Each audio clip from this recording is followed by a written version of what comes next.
앞에서 제 이야기 그리고 하고 싶은 말들을 여러분께 전해드려 봤는데요. 이제 이번 강의의 주제인 2022년 현재 제가 느끼는 운동발달 재활의 매력에 대해서 이야기해 보도록 하겠습니다. 시작하기 전에 앞서 잠시 우리가 살아온 일생을 뒤돌아볼까요? 나는 어떤 일생을 보내고 있나요? 엄마 품속에서 시작되어 세상에 태어나 때도 써보고 본도 나고 세상이라는 호락호락하지만은 않은 환경을 점점 알아가고 나이가 들어 첫 사회생활인 유치원을 가서 나와는 성격도 생김새도 생각도 다른 친구를 만나고 함께 울고 웃으며 학창시절이 시작되었죠. 그 뒤로 유치원 동기들과의 이별을 뒤로하고 초등학교, 중학교, 고등학교라는 학교라는 울타리 속에서 학생이라는 신분을 가지고 세상을 배워나가게 됩니다.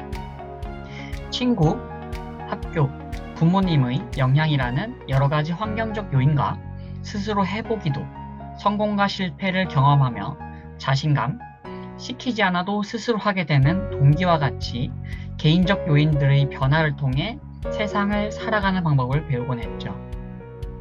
그리고서는 졸업이라는 정규 교육기관에서의 마침표를 찍고 사회로 한 발씩 나오게 되며 대학 혹은 취업을 통해 성인기로 접어들게 되었습니다.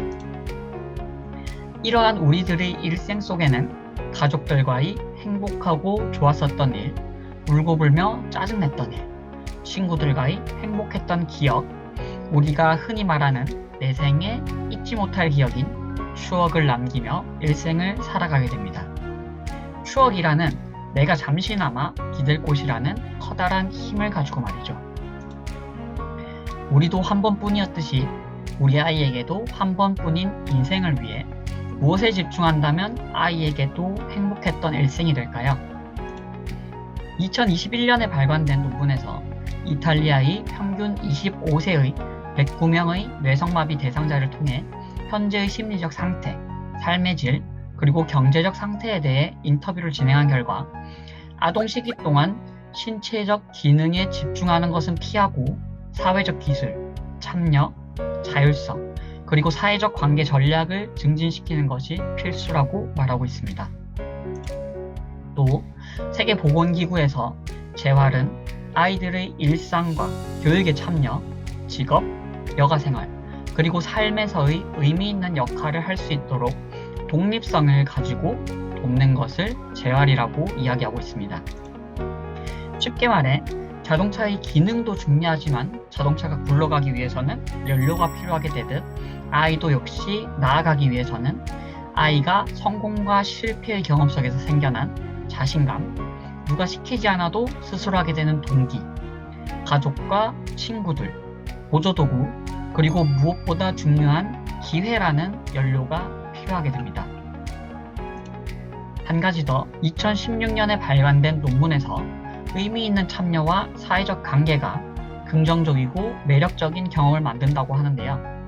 우리의 일생에서 가족, 친구, 학교, 일상에서 내 자리를 만들어 나에게 의미 있는 참여와 사회적 관계를 통해 여러 가지 경험이 만들어지며 우리는 이를 통해 세상 속에 적응하게 됩니다.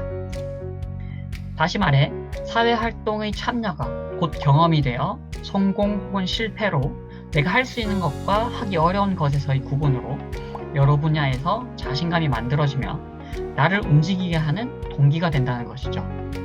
이 모든 것은 내가 해보아야 내 것이 된다는 것과 같은데요. 앞서 말씀드린 개인적 요인이 중요하다는 이야기입니다.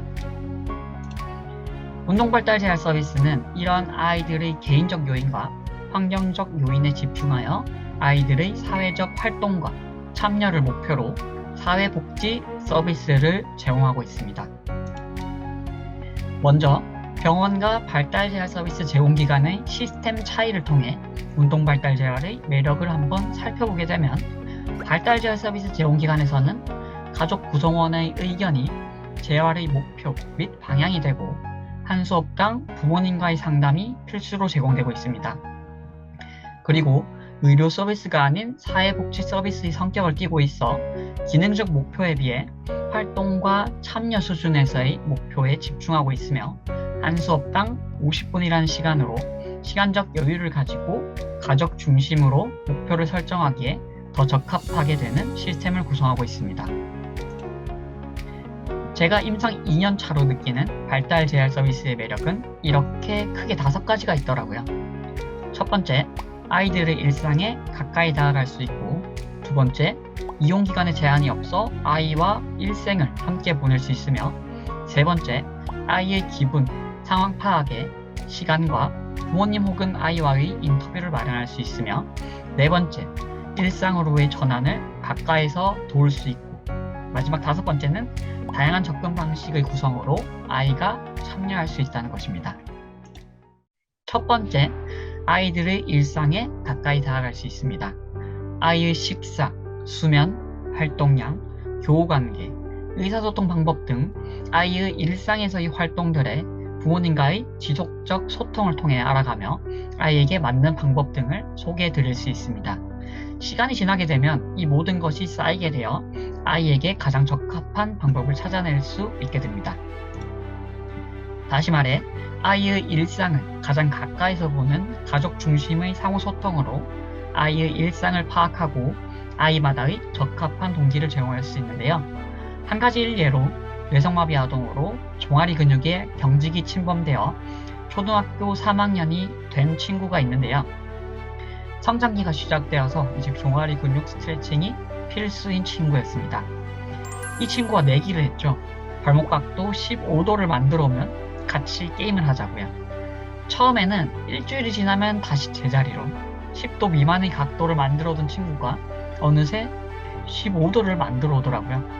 그래서 같이 게임을 했는데 저는 한 번으로 끝이 날 줄 알았습니다. 그런데 한 번 더 하면서 계속해서 15도를 만들어 오더라고요.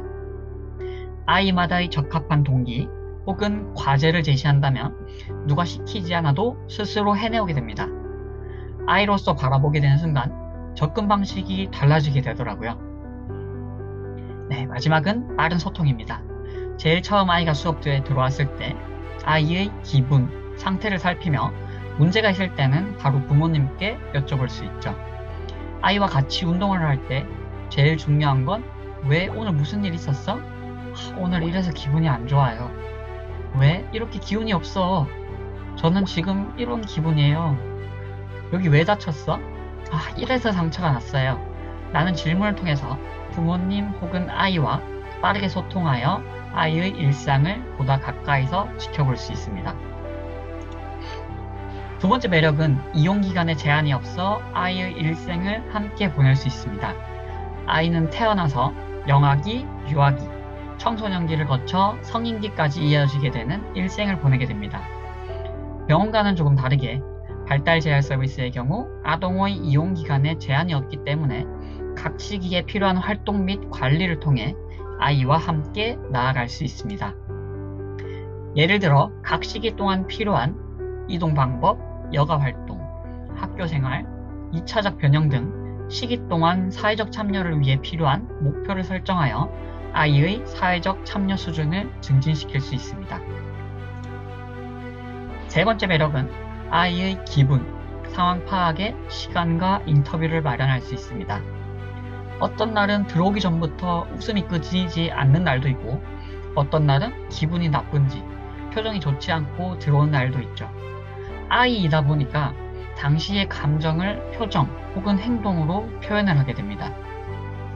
아무래도 시간적인 여유가 있기 때문에 부모님 혹은 아이와의 인터뷰를 통해 아이의 현 상황을 파악할 수 있습니다. 더욱이 아이의 컨디션은 아이의 수행력과 비례되기 때문에 컨디션이 좋으면 아이의 수행력이 올라가고 수행력이 증진되면 과제 수행 간의 성공 확률도 올라가게 됩니다. 과제의 성경 경험이 곧 자신감 증진으로까지 이어지게 되어 누가 시키지 않아도 아이는 내가 할 수 있는 건데 라는 생각으로 일상으로까지 이어져서 수행하게 됩니다. 여러분도 나는 하기 싫은데 옆에서 계속 시키고 잔소리하는 것이 제 수행력을 막고 있지는 않았던가요? 우리도 아이도 모두 같은 마음입니다. 네 번째 매력은 일상으로의 전환을 가까이서 도울 수 있습니다. 이전에 말씀드렸듯 수업당 발달 재활 서비스에서는 부모 상담을 필수로 포함되어 있습니다. 매시간 지속적인 피드백과 일상에서 어떻게 적용시켜야 하는지 방법들을 함께 의논할 수 있습니다. 부모 상담이 중요한 이유는 아이의 일상의 대부분에는 가족이 있기 때문에 목표 혹은 과제가 일상으로 잘 스며들기 위해서는 가족들과의 지속적 소통으로 아이에게 꼭 맞는 방법으로 바꿔나가야 하기 때문이죠. 누구에게나 통하는 방법은 없는 것 같아요. 아이마다의 맞는 방법이 있습니다. 마지막 5번째는 다양한 접근 방식의 구성으로 아이가 참여할 수 있다는 것인데요. 발달 재활 서비스는 의료 서비스가 아닌 사회복지 서비스인 점 기억하시나요? 의료 서비스와 성격이 다르기 때문에 제공되는 서비스가 달라지게 됩니다. 의료 서비스인 물리치료는 신체의 교정 및 재활에 초점을 맞추어 서비스를 제공하는 반면 사회복지 서비스의 목표는 아동의 사회활동 참여에 초점이 맞추어져 있습니다. 다시 말해 아동의 사회 참여를 위한 적절한 서비스를 제공하고 이는 앞선 인터뷰에서도 중요하다고 한 사회적 기술, 참여, 자율성, 그리고 사회적 관계 전략 증진을 염두에 두고 이루어지게 됩니다. 저도 처음에는 접근 방식을 이해하기 어려웠어요. 지금에서 이러한 정리가 되더라고요. 우리가 살아온 학교나 놀이터, 일상에서의 아이디어들이 접근 방식이 되며 사회 속에 스며들기 위해 필요한 아이마다의 효율적 방법이 곧 제공하는 서비스가 된다는 말이더라고요. 이렇게 말해도 조금 어렵죠? 또 목표 설정에 있어 중요한 6가지 원칙, 아이에게 유의미하고 이해 가능하며 측정 가능하고 행동에 관한 아이가 수행할 수 있는 마지막으로 시간이라는 틀 안에서 이루어지는 사회 참여를 위한 목표 설정을 통해 서비스를 제공할 수 있습니다. 예를 들면 한 달 뒤 학교에서 팔굽혀펴기 체력 시험이 있는 아이가 있습니다. 아이에게 유의미한 학교라는 사회 참여를 위해 이해 가능한 팔굽혀펴기 체력 검사를 측정 가능한 1등급이 34개, 행동적인 팔굽혀펴기, 수행할 수 있는 기능 수준을 가진 아이, 4주라는 시간 안에 목표 성취, 이렇게 적용할 수 있는데요. 요즘 아이들이 와서 제일 처음 하는 말이 무엇일까요? 바로 오늘은 뭐 해요? 이더라고요. 이처럼 목표가 분명하고 아이가 혹은 부모님이 이해가 가능하다면 아이의 내적 동기 및 흥미 증진으로 자발적 참여도가 증진되더라고요. 이렇게 1년 반이라는 시간 동안 지난 시점에서 제가 느낀 것은 오롯이 아이의 일생을 위한 우리의 역할은 훗날에 아이가 스스로 할 수 있는 일들이 많아지도록 도와주는 것이라고